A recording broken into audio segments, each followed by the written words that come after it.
I learned today that Secretary Hegseth asked the Chief of Staff, General Randy George, to resign and retire. Take a look at his photo, courtesy of West Point.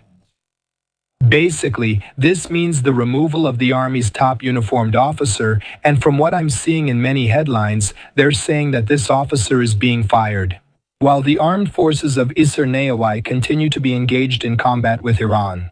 Is it correct, Hal, to basically think that we're losing the Army's top uniformed officer? Will this have any impact on the way the war is being conducted in the Middle East? I don't think it will have much impact. The Army doesn't have a central role in what we're doing there. They're involved, of course, but not as much as the other branches. During the war, high-ranking generals are fired all the time. Lincoln, for example, became very famous for firing them. He tried out several generals until he chose Ulysses S. Grant to be his main general. They weren't doing what he needed, so he looked for someone who could get things done, and Grant did. So this happens in war. We see generals being fired all the time, just like admirals. And I would mention that this administration has already fired about a dozen generals and flag officers. Famously, the chairman of the Joint Chiefs of Staff, C.Q. Brown, was fired. The Chief of Naval Operations, Lisa Franchetti, was fired.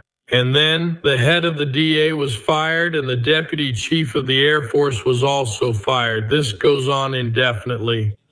As the senior chief and the highest-ranking officer of their branch, you need to have a great relationship with the other chiefs and also with the Secretary of Defense or the Secretary of War. And in this case,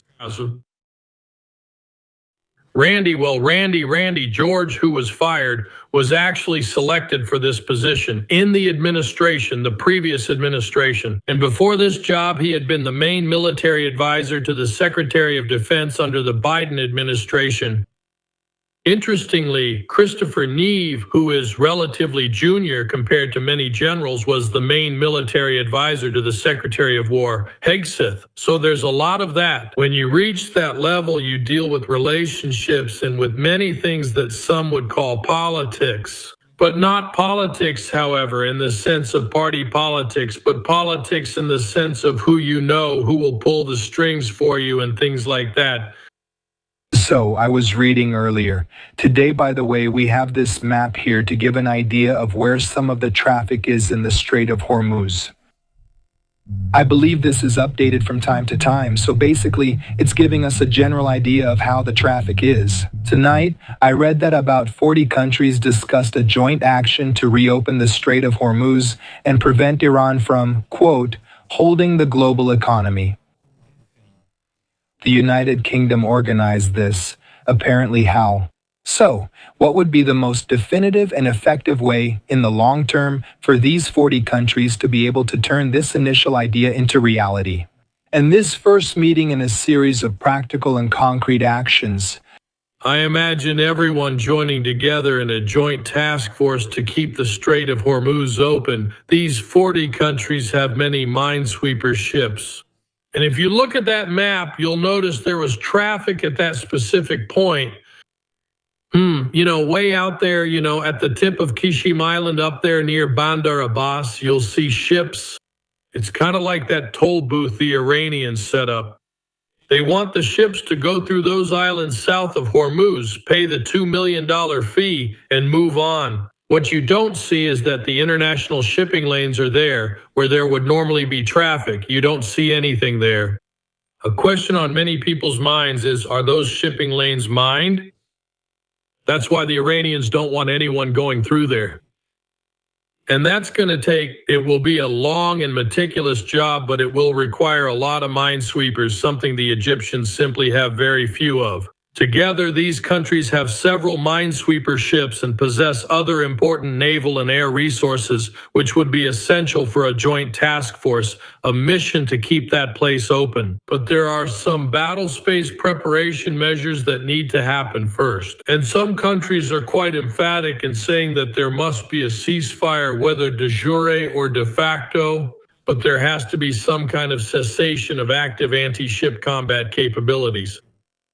So, President Trump posted this earlier today. He says, Iran's largest bridge collapses, never to be used again. Much more is coming.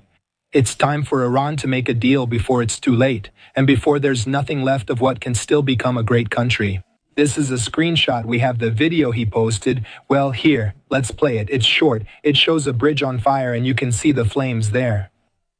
Without the graphic, you can see that it starts to collapse and fall apart quickly, at least partially. So, Raul, I know that the Iranian government responded to this bridge situation. What are you following here? That was a huge bridge which goes to the west of Tehran, connecting to another big city. It's an important communication line, it's a logistics route, and it was only completed, I think, 1 or 2 years ago, of course. This is a devastating blow because that was the most beautiful, the largest bridge in Iran. Now, from what I understand, the Iranians are targeting bridges around the Gulf states and others that they might blow up. And the one that immediately comes to mind is a bridge that connects Saudi Arabia to Bahrain. I'm sure they're going to try to attack that one, but what does that represent? It's the first major attack on critical infrastructure since President Trump last night talked about bombing Iran. Back to the Stone Age, a lot of people are trying to understand what that means, taking them back to the Stone Age. As we mentioned, the EOS have already brought up this issue several times, and we are looking into it. Attacking their power plants, and if we attack their power plants, that effectively puts an end to the use of modern technology. In Iran, they would have great difficulty reactivating those plants. On the other hand, the Iranians would try to bomb power stations, desalination plants, and other infrastructure in the Persian Gulf. But this is the first time we've done something like this. Is this a warning to say we're serious? We're going to attack critical infrastructure. Although international law requires a military purpose, the focus is on critical infrastructure. What is it? Raul, there's something else I saw being reported, and it's about Yemen. It seems we're hearing reports that the Israelis have identified a missile launched toward Israel from Yemen. The military announcement came right after a missile alert from Iran. Let's talk about the Houthis. You and I have talked about them so many times over the past few years. They were inactive for a while. When the first weeks of this war started to unfold, we noticed a more tangible and prolonged increase in their activity. Recently, last year, the Trump administration made an all-out effort to attack the Houthis, targeting their positions, ballistic missiles, and drones, pretty much anything you can imagine. The Israelis and the British also carried out several attacks there. It was a very, very busy year of going after the group. After all that, it seems that we and the Houthis ended up signing some kind of ceasefire agreement. The big question is always whether they will side with Iran in this current war. Just like Hezbollah intervened, just like the Shiite militias in Iraq intervened, what will the Houthis do? Because this has a direct impact on another vital maritime choke point, which is the Bab al-Mandeb Strait, which you need to go through if you're going to use the Suez Canal, going from the Mediterranean to the Indian Ocean. So this was something absolutely crucial. Acreditamos que eles vão to carry out anti-ship operations, as demonstrated by the fact that they are launching these ballistic missiles at Israel, which indicates that they have already made the decision to support Iran now. If eventually the regime in Iran collapses, I think the Houthis are making a rather fatal decision. Because that is in fact the only country in the whole world that supports them. That is the only source of money, weapons, ammunition, whatever you can imagine. It comes from Iran. So if they can't get that from Iran, they're going to have a lot of trouble sustaining themselves. Especially if the United States, Saudi Arabia, and other countries decide to intervene with the government of Yemen to go after them in a coordinated way. We spoke about 24 hours ago, right after President Trump's speech. He addressed the nation in prime time last night, discussing the direction of the war. We were on the air, along with Ben Hamad from the FDD, commenting that it really didn't seem like we heard much new information last night. Much of what we heard last night were topics already addressed by the White House, or information already released by the press. Before the speech, 24 hours had passed. Raul, was there any repercussion in the war after Trump's comments? Well, our observations apparently had an impact. In the market, oil prices went up and the market dropped. No one heard a concrete plan to actually get out of the war. If you were dealing with commodities like oil, natural gas, or fertilizers, you didn't hear anything in that speech that brought comfort, and well, the prices reflect what was said, and the same goes for the market as a whole. They were hearing signs that maybe we'll see a drop in our gross domestic product, in productivity, and also in growth, let's say. All of that was reflected. The market spoke more firmly about this than anyone else. But this puts a lot of pressure on the government to present something that backs up that speech. One of the things that came out of this, however, was what we had been talking about in terms of bombing them, back to the Stone Age. Well, that was aimed at power plants, but it affects critical infrastructure as a whole. In Iran, one of the reasons for the reluctance is that if you bomb their critical infrastructure, they will retaliate and attack critical infrastructure. From the allied Gulf states, Saudi Arabia, Bahrain, the United Arab Emirates, and also Kuwait have already been targeting this infrastructure. Anyway, but that would remove any restrictions. At least that was the original thinking. Now, we really need to put pressure on Iran so that they come to the negotiating table. And I think the president is seriously considering doing more than just bombing a bridge. I think he's looking at other critical infrastructure and saying that probably this will be necessary. So, what can we take from this speech? Is there a change? Overall, it's an interesting point, but certainly the market's reaction was, in my opinion, the most important point. Now, it's been almost a week. I think that since then, new Marines have arrived in the Middle East sent by the government. Have you heard anything about what these troops have been doing since they arrived there? The expeditionary unit is there. I haven't heard that they've done anything on land. I heard they might have trained on the way to the Middle East, but I don't know if it was that unit or another one. Anyway, the 31st Marine Expeditionary Unit is there, and it's very capable.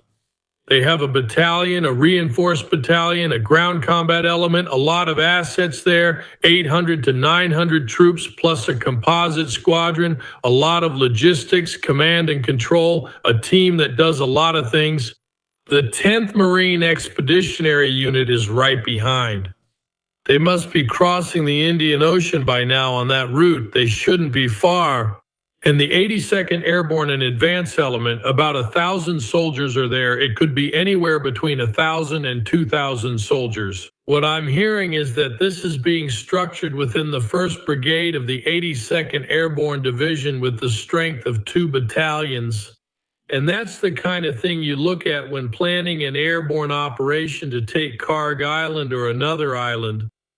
Or if you were going to do something much more, audacious, and go in there and try to take control of that enriched uranium deeper inside Iranian territory. Is that the kind of force you want? Besides, we're also hearing about special forces like the Navy SEALs and the Army Rangers. They didn't say specifically, but I assume there are Marine Raiders there as well. That's a pretty robust force as well. That new capability is arriving there. If I were an Iranian defender on the Persian Gulf Islands or in the Strait of Hormuz right now, I would be feeling very, very nervous. Al Kemper is a former naval intelligence officer, security analyst, and host of the Strat podcast, What's Coming Up on Strat AL. Well, I'm going to talk a lot more about the Persian Gulf region. I think we've reached a turning point, and I'll tell you what to watch for in the coming weeks. You might say, I think you've talked a lot about the Persian Gulf. I have, and I'm going to keep talking about the Persian Gulf because it's a very big topic. One thing people don't realize is that many countries don't have large oil reserves. The Philippines, for example, are in a state of national emergency. They have between 30 and 45 days. Even if the Strait is open tomorrow, there are doubts. Would they be able to get the oil to the Philippines before the country runs out of fuel? This is one of the biggest problems right now, and it's something I'm going to try to solve. Thank you for your time and see you soon. Thanks, Austin. You got it. Alright, so what we're going to do now is take a live look at the capital. First, the time in the nation's capital just past 10 p.m. Let's check in with Jonathan Hunt from Fox. He's been following the war. Here's his report on everything that happened in the last 24 hours, including the repercussions of President Trump's speech last night. Let's watch. We're going to finish the job, and we're going to finish very quickly. President Trump presented a new timeline to end Operation Epic Fury, with goals to be achieved in 2 to 3 weeks. But Iran responded by attacking Israel and Gulf countries with missiles. The Iranian military warned that they still have stockpiles, piles of missiles and drones that you don't even know about. The centers you believe you have hit are irrelevant, and our strategic military production takes place in locations you have no idea about. The president also once again reprimanded the European allies for not taking the lead in protecting the Strait of Hormuz. On Thursday, the United Kingdom responded with a virtual summit on reopening the waterway. The closure sent oil prices soaring, but the White House says that the U.S. can weather the storm. America now produces more oil than any other country in the world. Deregulation, tax cuts, and all of that are helping us recover. Although experts say it's difficult to neutralize the threat from Iran in the next 3 weeks, Trump remains firm in the fight. Even though this war has limited objectives, the coming weeks will not be easy. If Iran does not open the Strait of Hormuz, Trump says that unless action is taken by Monday, he intends to target the country's energy facilities in Tel Aviv. Jonathan Hunt from Fox News. Subtitles by Steves.